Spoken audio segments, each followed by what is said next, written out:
хочу говорить нам сегодня на тему.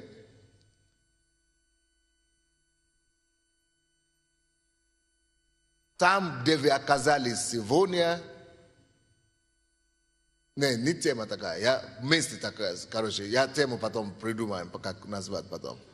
Но мысль такой, что там, где мы с вами сегодня оказались, или что с нами происходит, это не результат, никто не виноват за то, где мы оказались сегодня. Там, где мы оказались сегодня, нужно сам за себя взять ответственность за то, что у нас происходит в жизни, и за то, где мы оказались сегодня.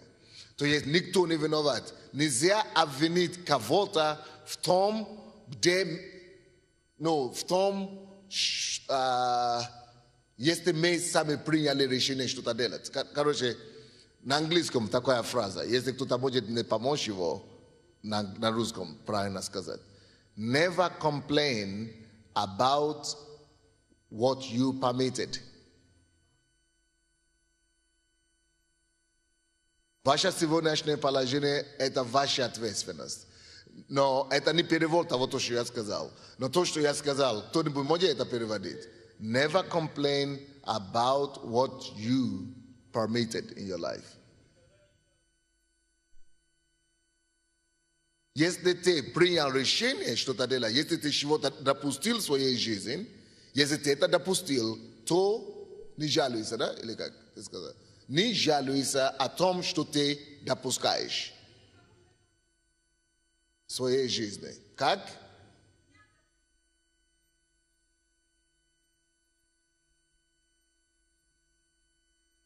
Допустим, если вы приняли решение, сожалеть можно, но я хотел сказать, сожалеть, все жалеют о чем-то, но чтобы не жаловаться. Допустим, вы приняли решение выйти замуж, допустим, молодой человек, молодая девушка приводит домой парня, да, и говорит, я хочу выйти за него замуж. И родители говорят, нет, не выходи за этого замуж, он не тот.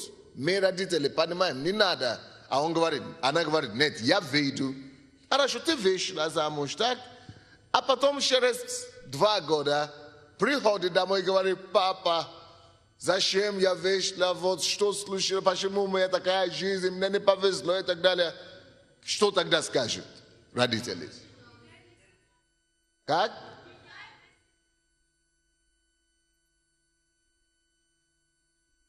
Вот, не жалуйся и не роптай о том, чего ты сам допустил.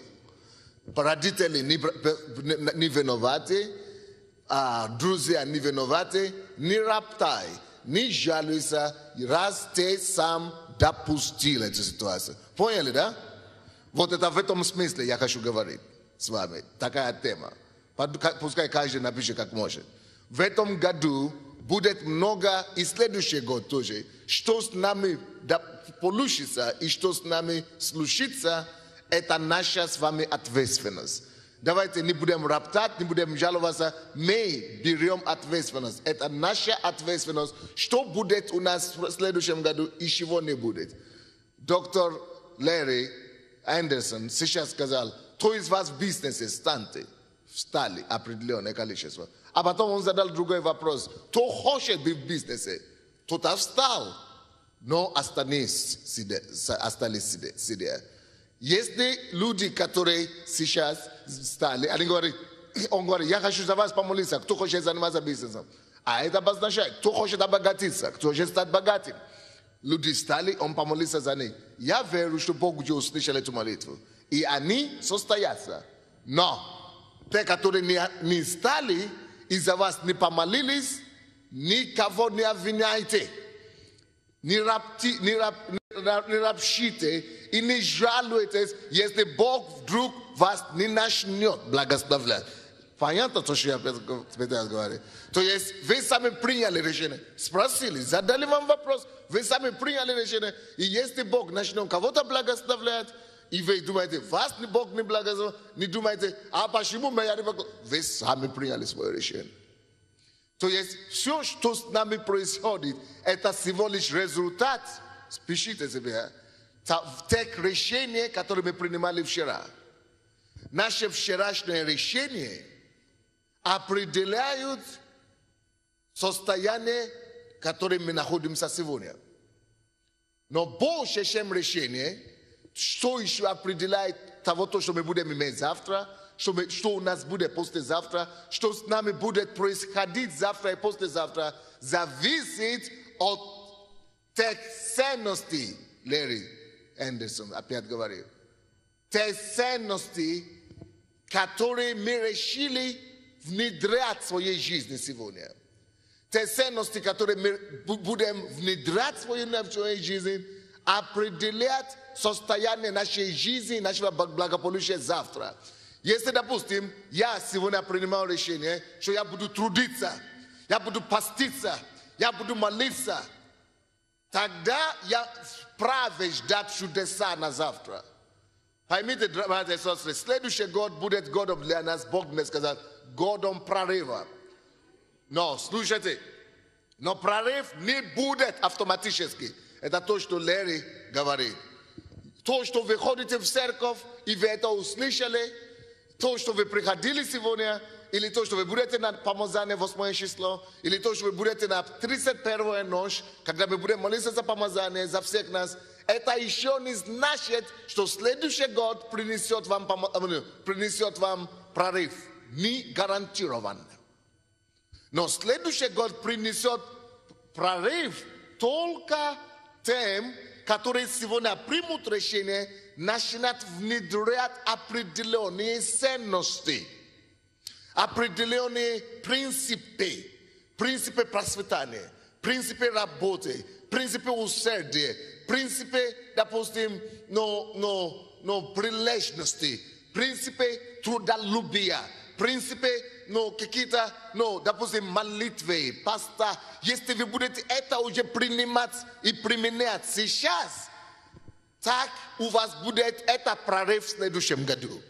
Но если вы не пойдете сегодня зарегистрировать, вот пастор мне только что показал, что он взял и зарегистрировал 2 предприятия. Теперь не надо мне догадываться или переживать, какое у него будет будущее завтра, какой год это 2006 будет ему. Я точно уже знаю, он делает шаги уже сейчас. Он уже сейчас сеет себя, он уже сейчас закладывает фундамент, он уже сейчас забивает гвозди, он теперь уже сеет семена. Поэтому неудивительно, что 2006 год принесет ему определенное изобилие и урожай. Братья и сестры, мы часто думаем, что если мы только молимся, это все будет автоматически, или чудеса будут. Чудеса не будут. Чудеса будут только когда мы будем определенные законы Божьи соблюсти и соблюдать. И если, допустим, в следующем году опять будет конец года, мы ждали какие-то чудес, нету чудес, нельзя Бога обвинять. Не жалуйтесь и не ропщите о тех вещах, которые ты разрешил. Ты сам разрешил эту нищету, ты сам разрешил эту неудачу, тем, что ты ничего не делал, никакие принципы не применял. Ты не делал ничего, чтобы иметь это процветание, о котором ты мечтаешь. Ты не делал ничего, чтобы иметь это рост в жизни, который ты молишься. Ты не делал ничего конкретно в этом мире, вся планета Земля и мир, оно подчинено определенным законам. Только под мере того, как мы будем соблюсти этим законам, исполнять эти законы, тогда эти законы начнут давать нам плоды. Того, что мы ожидаем. Не просто молиться и ожидать, что-то будет. Да, Бог делает чудеса. Но поймите, что когда вы молитесь, это то же самое, что вы сеете что-то. Молитва даст нам духовные благословения. Допустим, даст нам милость, благоволение, это самое и так далее, благодать. Но если вы хотите деньги, нельзя только молиться. Нужно идти работать. Или нужно идти заниматься чем-то. Если вы хотите, допустим, продвижение на работе, недостаточно только сидеть дома, малися, надо йти на работу, допустим. Надо быть хорошим работником, допустим. Надо быть прилежным, допустим. Надо быть послушным законодательным базе вашей компании, допустим. Надо быть угождать начальнику, допустим. То есть, тогда будет продвижение. Если вы хотите, допустим, чтобы у вас были какие-то хорошие отношения в семье, и чтобы ваши отношения в семье с мужем, с женой было лучше, чем сейчас есть, то же самое вам надо обязательно начинать готовиться, начинать слушать проповеди о семье, как улучшить себе свои отношения, как себя вести лучше, как жена или как муж. Надо приобрести и начинать жить по этим принципам, начинать себя вести соответственно. Тогда вы можете ждать чуда, что будет лучше отношения в семье. Но ничего не делая, просто молясь и ходить в церковь, это иллюзия. И когда ничего не будет или не получается то, что мы думаем, не обвиняйте никого за то, чего вы допустили. Вы допускаете некоторые вещи. То есть, что имеется в виду? Сам Бог говорит, что Он возвеличивал свое, это Псалом 147 по-нашему. Он говорит, я возвеличивал свое слово, то есть свои принципы. Принципы своего слова я повесил выше своего имени. Он говорит, я больше буду уважать свои принципы своего слова, больше, чем имена моего. Что имеется в виду? Что это обозначает? Это значит, что если я уже сказал так, допустим, что рука прилежного обогатится, Бог так уже сказал, рука прилежного только и обогатится. Но, а ты сказал, я не прилежный, но я только молюсь. То я призываю имя Господа, Бог говорит, нет, я уже возвесил мое слово выше моего имени. Ты можешь призвать 1000 моих имен. Ты можешь с утра до вечера молиться моему имени. Но ничего не будет, если мое слово уже так сказал. Допустим, если мы с вами ходим в эту церковь, мы молимся с утра до вечера, написано, рука прилежного обогатится. Значит, только тот из нас, кто прилежный и молится, Бог благословит. Но, допустим, если я, допустим, не прилежный, работаю когда надо, когда получится, как получится, не прилежный, просто как получается и так далее. Я, верующий, который верующий, знаю Бога, молюсь с утра до вечера, буду жив в нищете. А японец или китаец или кто-нибудь, который вообще не молится, вообще не верующий, но прилежный, Бог благословит этого японца, буддиста, больше, чем тебя, который спит, только ожидает чего-то от Бога и не делает то, что Он говорит. То есть Бог больше уважает послушание Его принципам, чем просто ссылаться на Его имя. Непонятно вам? Допустим, если Бог найдет прилежного китайца, неверующего, но он прилежный, то, что Бог обещал, что рука прилежного обогатится, оно исполнится для этого неверующего китайца. Он будет обогатиться. А если и украинец или африканец, который не прилежный, говорит, а я молюсь, вы удивитесь, Бог тебя любит, да. Ты пойдешь на небо, да. Китаец пойдет в ад, да. Но что касается обогащения, то китаец будет богатый, а ты, который идешь на небо, да, ты пойдешь на небо, но здесь на земле будешь жить бедно. Непонятно вам? Потому что китаец пойдет в ад, потому что он не принял другой принцип Слова Божьего. А какой это принцип Слова Божьего? Что чтобы идти на небо, Иисус есть путь, истина и жизнь. Что кроме Него и как только через Него никто не войдет в Царство Небесное. Вот ты украинец, да, ты принял этот принцип. Ты знаешь Иисуса, молишься Ему, идешь на небо, молодец.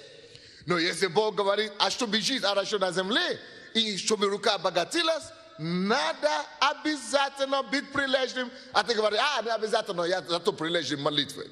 Ну, молодец, молись хорошо, но не пошел на работу, то не работает, то не кушает. Это не коммунист сказал, это не Ленин сказал, сам в Библии написан, Бог говорил.